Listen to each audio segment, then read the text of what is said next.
લક્ષ્ય ન્યૂઝ, એક નજર, એક લક્ષ્ય.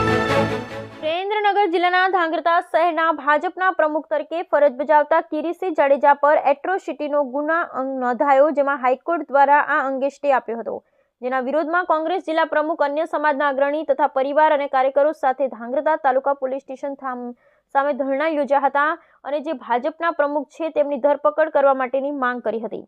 ત્યારે પરવાનગી વિના ધરણા યોજવા બાબતે પોલીસ દ્વારા તમામની અટક કરવામાં આવી હતી.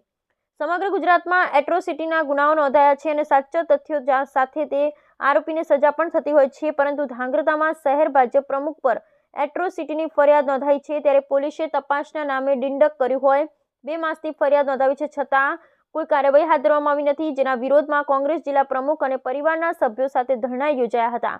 આગામી દિવસોમાં ન્યાય નહીં મળે તો આ લડત ગામડે ગામડે લઈ જશું અને સુપ્રીમ કોર્ટ સુધી લડી લેવાની ચીમકી ઉચ્ચારી હતી. પરવાનગી વિના ધરણા યોજવા માટે તમામની અટક કરવામાં આવી હતી. ન્યાય મળે તે માટે ધરણા યોજાયા હતા. ધાંગધ્રાના DCW કંપનીમાં ફરજ બજાવતા મને સિદ્ધુ દ્વારા શહેર પ્રમુખ ભાજપ કિરીટસિંહ જાડેજા પર 25/10/2024ના રોજ એટ્રોસિટી અંગેની ફરિયાદ નોંધાવી હતી, જે અંગે અગાઉ પણ ફરિયાદ દ્વારા SP ઓફિસે ધરણા રજીસ્ટ્રેશન કરેલ. ત્યારબાદ આરોપીઓ હાઈકોર્ટમાં ગયા હતા, જે અંગે હાઈકોર્ટે સ્ટે આપતા હાલમાં આ ફરિયાદી અંગે તે હોય અને આ ફરિયાદી અને કોંગ્રેસ જિલ્લા પ્રમુખ અને અન્ય કાર્યકરો દ્વારા ઘણા કરતા હોય અને જે અંગે પોલીસ દ્વારા 12થી વધુની અટક કરી કાયદેસરની કાર્યવાહી હાથ ધરી છે. એટ્રોસિટી અંગેની ફરિયાદ ધાંગધ્રા પોલીસ સ્ટેશને નોંધાયા બાદ ધાંગધ્રા પોલીસ દ્વારા આરોપીઓને નોટિસ પણ પાઠવવામાં આવી હતી. આ અંગે જે કંઈ કાર્યવાહી પોલીસ દ્વારા કરવામાં આવતી હોય તે અંગે તપાસ પણ હાથ ધરી હતી, પરંતુ હાલમાં હાઈકોર્ટ દ્વારા તપાસ અંગે સ્ટે આપવામાં આવ્યો હોય, જેને લઈ હાલમાં વધુ તપાસ હાથ ધરવામાં આવી હતી. બ્યુરો રિપોર્ટ વિજય ત્રિવેદી, સુરેન્દ્રનગર. મનીષભાઈ સિંધવ, એટ્રોસિટીના ફરિયાદી. મને ન્યાય મળે એટલા માટે આ સમગ્ર સમાજ આજે એકઠી થઈ છે અને મને ન્યાય અપાવવા વિનંતી છે. સૌ પોલીસને હું હાથ જોડીને વિનંતી કરું છું અને તમામ મિત્રોને પણ આ મેસેજ દ્વારા હું વિનંતી કરું છું કે મને ન્યાય આપવામાં આપ સર્વે જે સાથ સહકાર આપ્યો તે ધન્યવાદ. જે પ્રકારે ગુજરાતની અંદર એટ્રોસિટીના ગુનાઓ નોંધાય છે અને એટ્રોસિટીના ગુનાઓની અંદર ગુજરાતની પોલીસ કોઈ કાર્યવાહી નહીં કરી આરોપીઓને છૂટા મૂકી ખુલ્લેઆમ ફરતા મૂકે છે, જેથી કરીને લોકોને આગોતરા જામીન મળે કે હાઈકોર્ટમાંથી સ્ટે મળે.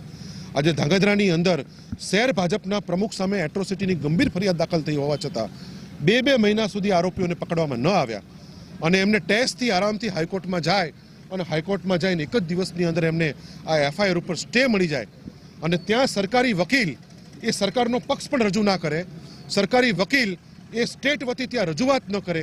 આ પ્રકારની કાર્યવાહીનો વિરોધ કરવા માટે આજે અમે ધાંગધ્રાની અંદર નાયબ પોલીસ અધિક્ષકની કચેરી સામે તમામ સમાજના લોકો એનો વિરોધ પ્રદર્શન કરવા આવ્યા હતા અને હાલ અમારી કદાચ અટક કરવામાં આવી રહી છે, પરંતુ અમે આ મુદ્દે જિલ્લે નગરે નગરે અમે લડત આપીશું અને સુપ્રીમ કોર્ટ સુધી આ મુદ્દાને અમે છોડીશું નહીં.